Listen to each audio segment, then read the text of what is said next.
با این روش مرد خسیس برات خرج میکنه. مرد خسیس رو نمیشه با دعوا درست کرد، اما میشه با یک بازی ذهنی ساده کاری کرد که خودش بخواد برای شما خرج کنه، چون فکر میکنه این کار نشونه قدرتشه نه ضعفش. فقط کافیه بدونی دقیقاً چه زمانی چه حرفی رو بگی.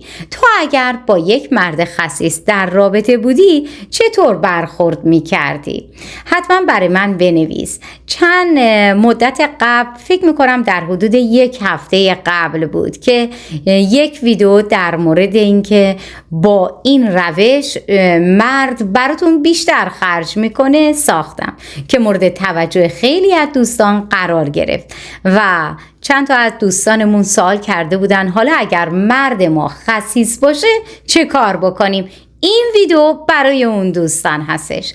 سلام، مریم هستم، یک روانشناس. ممنونم که کنارمون هستی و به زندگیت اهمیت میدی. لطفاً ساب و لایک و زنگوله رو فراموش نکنید.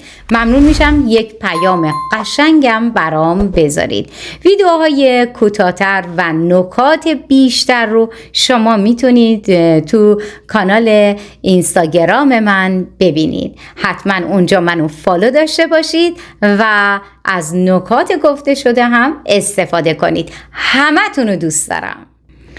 فرق عاشق بودن با خرج کردن. خیلی وقتا زن با تمام وجودش عشق میده ولی مرد حتی یه شاخ گل هم نمیخره. یعنی میشه عاشق باشه ولی خسیس؟ بله، فقط بلد نیست با پول احساس نشون بده، اما با چند تا تکنیک ساده روانشناختی میتونی کاری کنی همون مرد با عشق و بدون هیچ خواهشی خودش برات خرج کنه.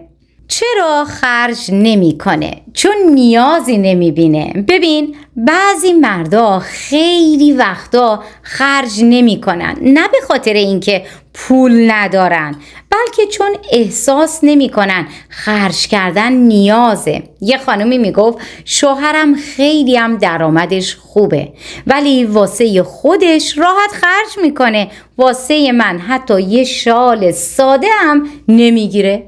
بعد میگه خب خودت داری دیگه، خودت میتونی بخری، چرا من بخرم؟ این جمله نشونه یه ذهنیت خسیس عاطفیه، نه فقط مالی. وقتی مرد حس کنه تو نیازی بهش نداری، مسئولیتی هم واسه خوشحال کردن احساس تو نداره. پس اولین قدم اینه که اجازه بدی اون حس کنه تو نیاز داری به محبت، توجه. مثلا یه آقایی میگفت نامزدم همه چی رو خودش میخره، اصلا نمیذاره من خرج کنم. یه بار که خواستم براش هدیه بخرم گفت ولش کن، پولتو نگه دار. اینجوری مرد احساس نمیکنه خرید کردن براش یه حرکت قشنگه، فکر میکنه داری باهاش مقابله میکنی. خانما باید یاد بگیرن که گاهی اجازه بدن مرد حس کنه داره یک کار قهرمانانه رو انجام میده، حتی اگه یک لیوان قهوه بخره. تو بیان خواسته هات باهوش باش. به جای اینکه بگی برام فلان چیز رو بخر، یه تصویر قشنگ بساز. مثل اینو دیدم، با خودم گفتم اگر عشقم برام بخره چقدر خاص میشه. اینطوری مرد فکر میکنه خودش تصمیم گرفته. یه خانمی میگفت فقط عکس یک گوشواره رو فرستادم و نوشتم یاد تو افتادم. 2 هفته بعد برام خریدش.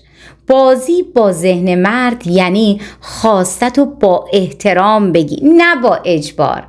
قبل از ادامه ویدیو پلیلیست شناخت زنان رو به شما معرفی میکنم. ویدیوهای خوبی گذاشتم، میتونید انتخاب کنید و ببینید. لینک رو در پایان ویدیو و همینطور در قسمت دیسکریپشن براتون گذاشتم، میتونید ببینید و نظرتون رو برام بنویسید. ارزش واقعی رو چجوری نشون بدیم؟ یه نکته مهم اینه که مردا اغلب برای کسی خرج میکنن که براشون ارزشمنده. مثلا اشتباه خیلی از خانوما اینه که ارزش خودشون رو با قربون صدقه و فداکاری زیاد نشون میدن، نه با رفتاری که مرد رو تشویق کنه به هزینه کردن. وقتی همه چی رو خودت میدی، همه چی رو خودت میخری، همه مسئولیت ها رو خودت به دوش میکشی، مرد یاد میگیره هیچ نیازی نیست کاری بکنه، چون تو خودت بلدی به خودت برسی. یه آقایی میگفت من از زنایی خوشم میاد که ظرافت دارن تو گفتن خواسته هاشون. مثلا یک بار دختری که باش آشنا شده بودم گفت من وقتی برام یک قهوه میگیری حس میکنم برام ارزش قائل هستی. همون لحظه رفتم براش قهوه گرفتم. این یعنی مردا وقتی بدونن یه چیز ساده هم میتونه باعث خوشحالی تو بشه، مشتاق میشن انجامش بدن. فقط باید بلد باشی چطور بهشون منتقل کنی.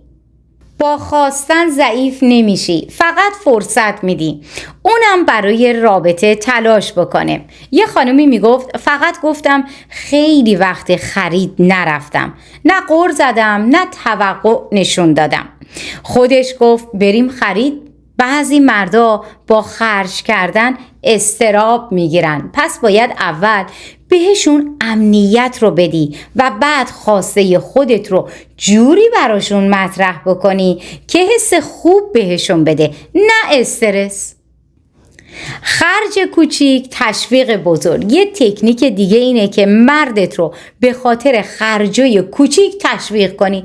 مثلا اگر یه بار گل برات خرید، نگو بالاخره خریدی، بگو وای چقدر خوشحال شدم، اصلا حالمو عوض کردی، بهتر کردی، نمیدونی این گل برام چه معنایی داشت. این جور حرف زدن مرد رو تشویق میکنه دوباره تکرار کنه، چون مردا دنبال حس موفقیتن. یه خانمی میگفت من یه دفتر کوچیک داشتم که توش یادداشت میکردم کی چه لطفی بهم کرده. یه روز شوهرم دید و گفت یعنی اگه منم کاری کنم اسمم میره تو اون دفتر؟ گفتم معلومه. اون روز یه چیز کوچیک برام خرید، فقط برای اینکه اسمش تو اون دفتر ثبت بشه.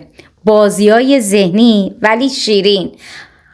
قبل از ادامه ویدیو پلیلیست درک زن و مرد رو به شما معرفی میکنم. ویدیوهای خوبی گذاشتم، میتونید انتخاب کنید و ببینید. لینک رو در پایان ویدیو و همینطور در قسمت دیسکریپشن براتون گذاشتم. نظرتون رو برام بنویسید. تلنگر غیر مستقیم. حالا اگه طرفت خیلی خسیسه و اصلا تکون نمیخوره، ممکنه نیاز باشه بری سراغ محرکای غیر مستقیم. مثلا وقتایی که یکی دیگه برای زنش هدیه گرفته یا کاری کرده، اون لحظه فقط بگو چه حس خوبی داره وقتی یک مرد زنشو خوشحال میکنه. این جمله حتی اگر مستقیم نباشه مثل یه تلنگره. یه خانومی میگفت همیشه فکر میکردم باید منتظر بمونم مردی خودش بفهمه باید خرج کنه، ولی بعد فهمیدم مردا ذهن خوان نیستن. یک بار به شوهرم گفتم میخوام احساس کنم یکی برام برنامه ریزی کرده، حتی اگر کوچیک باشه، مثل یک بستنی یا یه پیاده روی با یک سورپرایز. همون هفته یه قرار کوچیک گذاشت و گفت اینم برای تو. حالا بیایید از تمام صحبت‌ها یه جمع‌بندی داشته باشیم. مرد خسیس فقط وقتی خرج میکنه که از دو چیز مطمئن باشه. یکی این که احساس کنه اول خرج کردن باعث موفقیت و دیده شدنشه، و دوم اینکه بدونه تو قدر اون کار رو میدونی، پس لازم نیست با دعوا یا مقایسه یا قهر بخوای خرج کردن رو یادش بدی، بلکه کافیه بلد باشی ذهن و دلش رو جلب کنی، نه کیف پولشو. خرجی که از دل بیاد از جیب هم میادش. اگه ویدیو برات مفید بود ساب کن و زنگوله کنارش رو هم بزن که ویدیوی بعدی من رو از دست ندی. تو کامنت ها برام بنویس با مرد خسیس بودی قبلا، تجربه‌ای داشتی یا نه؟ حتما منو تو اینستاگرام هم دنبال کن، هر روز یک نکته ساده اما طلایی برات دارم. یک پیام قشنگم برام بذار که با انرژی بیشتر ویدیوهای بعدی رو بسازم. یادت نره تو لایق بهترین رفتاری، فقط باید بلد باشی چطور بخوای.